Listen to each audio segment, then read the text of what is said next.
you're not too confident with a short ball, this is a really nice drill. Get someone 2 or 3 meters away from you and get him to throw underarm straight at your head. And then it's up to you to get your head out of the line, either on the left hand side, a nice pull shot in front of square, or you get rock back to the offside and play a hook shot down to fine leg. I used to do this drill a lot with Ray Jennings and Mark Boucher back in the day, and it helped me a lot.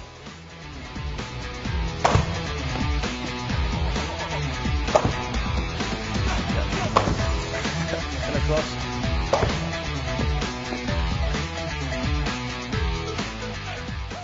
It's obviously important when they've got a square leg and a fine leg out to keep the ball on the ground.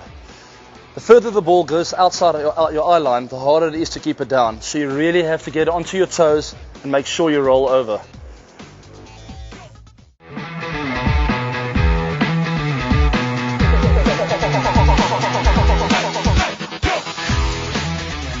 I'm covering this shot through mid-wicket, or the leg lance. Like most shots in cricket, you don't have to overheat this one. It's all about timing. A couple of important parts for me about this shot is my back lift. Alright, I do my back in across, and then instead of getting back into plane, I come straight from first slip through to the leg side. I wait to pick up the line of the ball, and from there on, when I realize it's on the leg side, I don't come back into the plane. I leave my bat out at first slip to open up space in order for me to hit it to the leg side.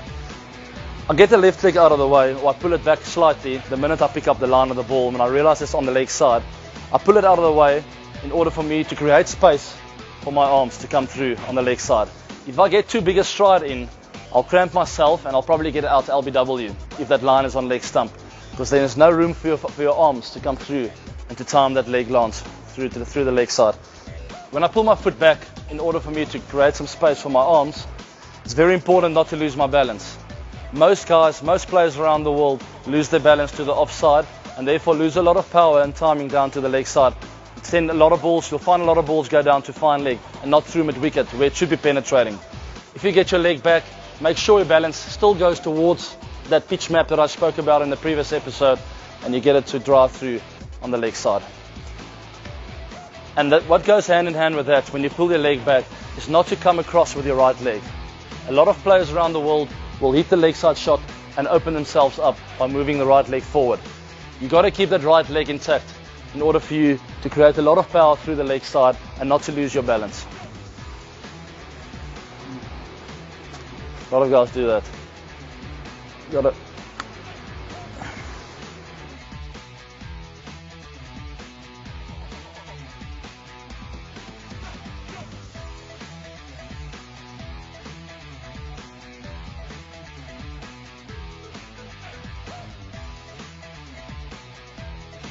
Let's hit some balls.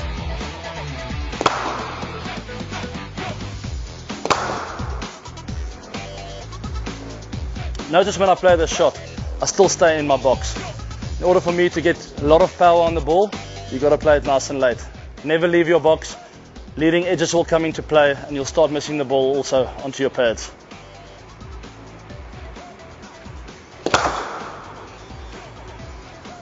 See with that shot, I didn't come across with my right leg, even though the ball was quite a little bit of a distance down leg and very easy for me to walk across. I still kept my shape and made sure that everything was lined up where I wanted to hit the ball. To get the perfect timing with this shot, it's really important still to steer with your front arm or your left arm when you're a right-handed batter, and then at the minute of contact, then you can get the right arm involved, and that's where the flick comes in, and that's where you can manipulate it through any area on the leg side.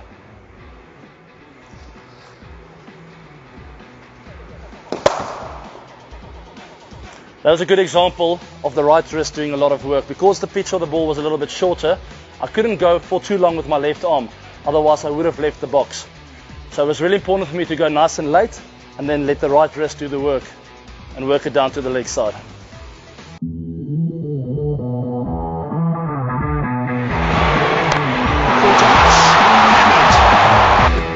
That's a fine shot.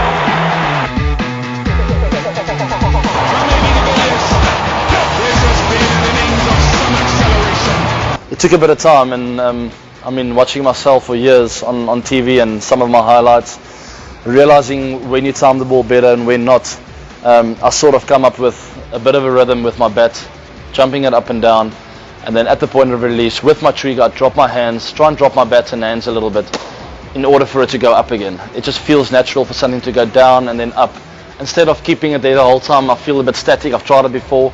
I've tried to keep it here and just play like that. It also felt a little bit uncomfortable to me. The most important thing to me is to have the rhythm and to be still at the point of release, but to be in that strong position with your feet and with the back lift. And then I'm ready to go. It's a 52-ball 100 for AB de Villiers.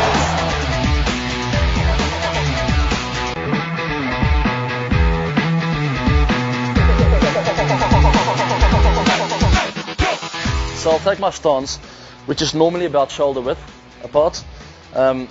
This has come for many years. I mean, this is what feels comfortable to me. It's changed though. It's changed slightly over the years.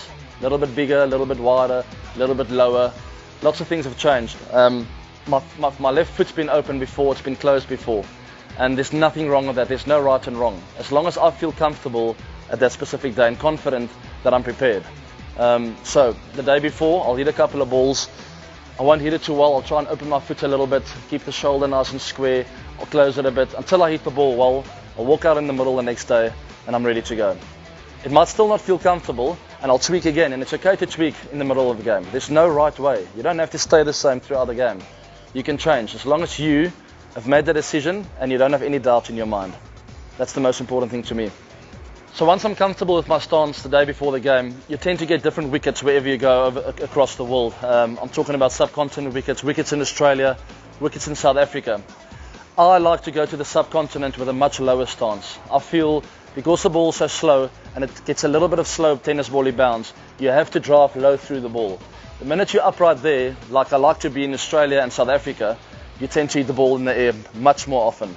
So subcontinent conditions, I do bend my knees a little bit more and try and drive through the ball because that forces me to hit the ball a bit later. When you're upright, you've got nothing that's forcing you to hit the ball later. You just go on feel. Alright, so slower tennis ball bouncy wickets, lower in your stance. Quick wickets, it's nipping around, it's got good quality bounce. You can be a little bit more upright and trust your hands to the ball.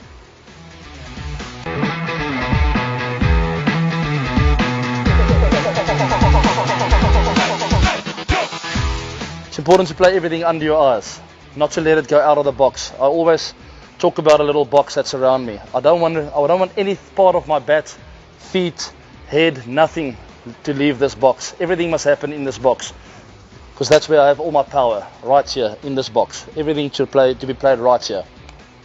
In golf, they talk about a compact golf swing. You got to feel like you almost swing in a box, and it's the same with my batting. I like to feel that I'm really pushed into a box and that I'm not allowed to leave this box. All right, I've got to play the ball within this box as well. The box will be different for every guy. For bigger guys, it will obviously be a little bit bigger. For me, I don't like to take a too big a stride because when the ball swings in, it'll hit me on my pad. So my strides are normally a little bit smaller, and I draw this box right around me. So I want to play the ball in this box. My hands are not allowed to leave this box because then I hit the ball in the air, and I'm a big candidate for a nick-off then. All right, so everything under your eyes, allow the ball to bounce and come into your box, and this is where you have all your power. This is where you can really, really cause havoc.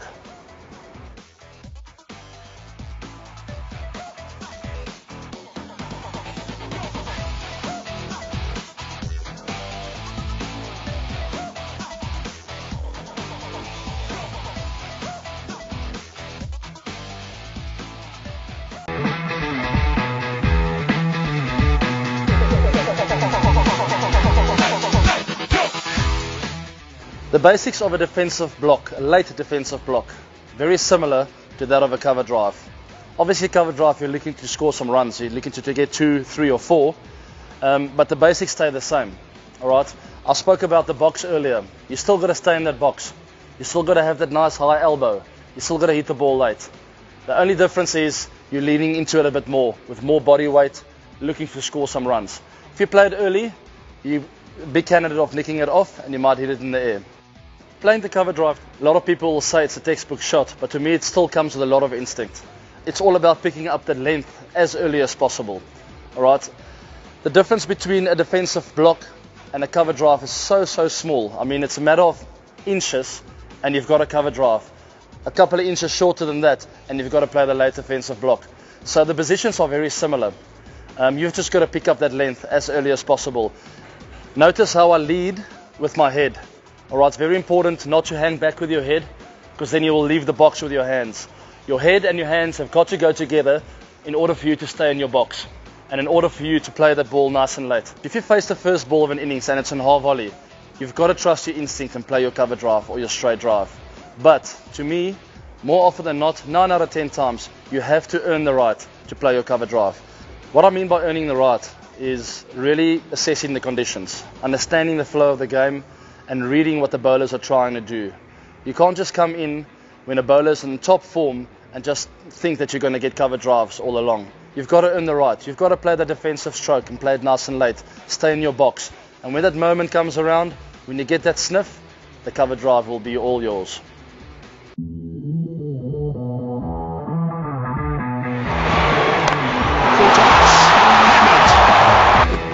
That's a fine shot.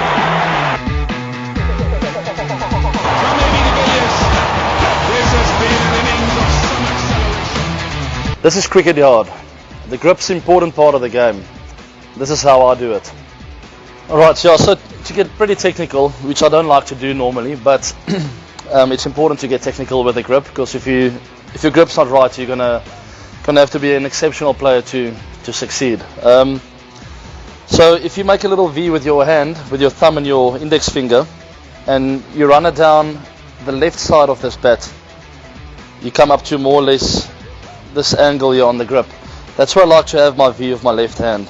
Alright, and same with my right hand. I put it pretty much in the same spot there, just on the left hand side of the left edge of the bat.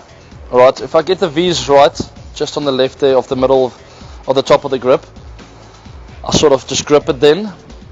When I hold it, it's important not to have an angle on your wrist. Alright, it must be really firm straight down, not bend this way or that way. And right throughout your shot, it needs to stay similar to this. Alright, this gives you really strong power in steering the ball wherever you want to. Your right hand is obviously the power hand. They talk often about the bottom hand, so this is the right hand for a right-handed batter. Also, I like to have the view in a similar kind of line, but with this hand, you only hold with the 2 fingers. Alright, so don't worry if you can't get all the fingers on. More often than not, you'll only have 2 fingers on the bat. Make sure it's nice and tight on there, and every now and then your fingers will get on, but it will happen naturally. Don't think about it. These 2 fingers are the most important. Get it on that line, on the same line as your left hand, and then once you feel comfortable, you're ready to go. I can think of some of my friends, a guy like Graham Smith, who was an incredible cricket player, but his grip was very strong on his left hand, which meant that he had a bit of a bent on his wrist and a very closed face. He still made it work because he's a very talented human being, but it sort of limited him in some of the shots, especially through the offside. He found it really difficult to open up his bat. Whereas if you have this strong grip running down the left hand side of the bat, you are open to play the ball wherever you want to. You can hit it through point, you can work it to the leg side, you can pretty much play it 360 degrees around the field.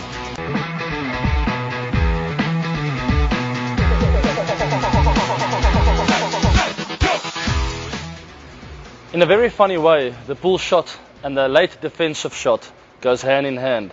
If you play both of them really well, the bowler's under big pressure, especially the pull shot.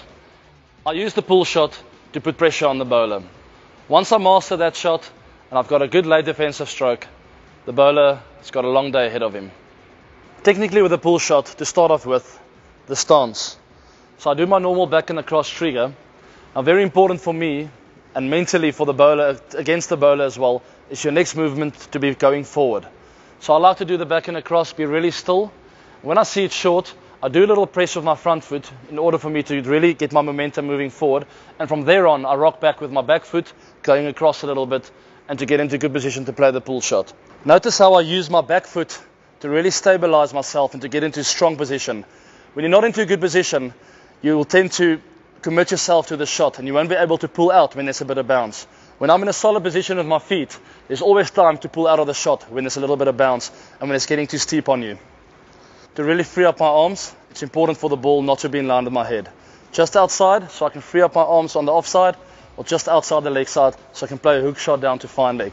But never in my throat, head area, because because that'll cramp you and it'll all go straight up. Ideally, for the pull shot, the ball should be just outside your eye line. Never get a short ball to be coming straight at your head, because that'll mean you'll be taking your eyes off the ball. Really important with the pull shot, when you get into a good position, for the right arm to extend. Never keep this right arm bent through the shot. The right arm's got to extend, almost like a forearm tennis shot, if you know what I mean. And also, when you speak about a forearm tennis shot, you know that you do a bit of topspin, you've got to have the same kind of action with a pull shot. So, extend your arm, let the wrist roll through the ball.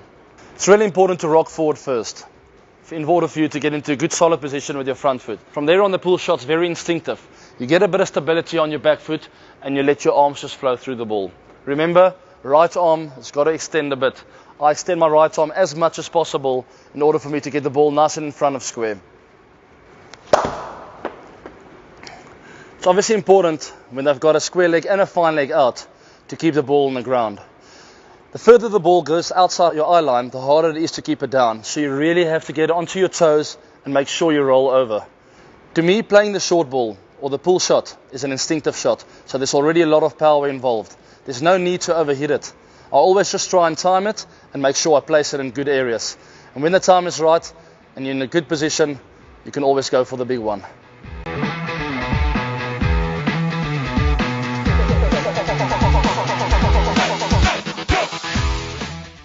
I like to start with a check cover drive instead of a full cover drive. That forces me to get into a better position when I'm checking it. I play this kind of shot a lot in the UK, where the ball's nipping around a bit and swinging a lot. It's really important for me to stay in that box and to make sure I check it and not try and overhit it. So the minute I overhit it, my hands tend to leave that box a little bit too early. You can use that only when you're really in, when you're on 100 or 50 plus and you're feeling confident and you're ready to take the game away from the opposition. Then you can start searching and hitting through the line of the ball. That is a good example of a check drive. I didn't allow my hands just to free up, so I didn't open up too much and bring the slips into play. I really got my head and my hands there at the same time, checking the ball and not trying to overhit it.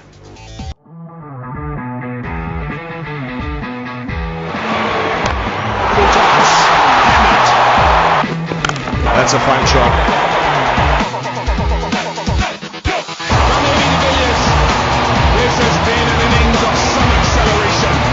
This is cricket yard. The wicket's gone down, I'm at the crease and I'm ready to go. Let me show you what I do.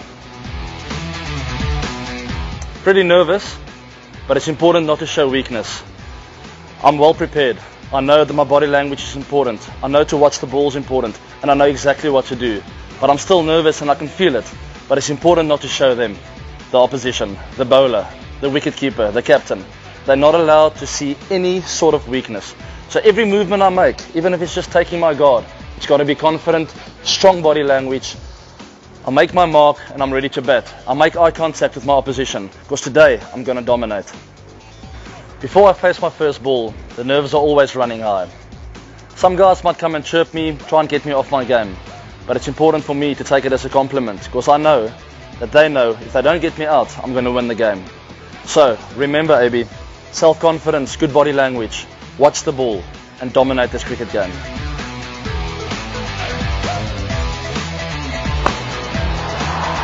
Has he found the gap? Yes, he has.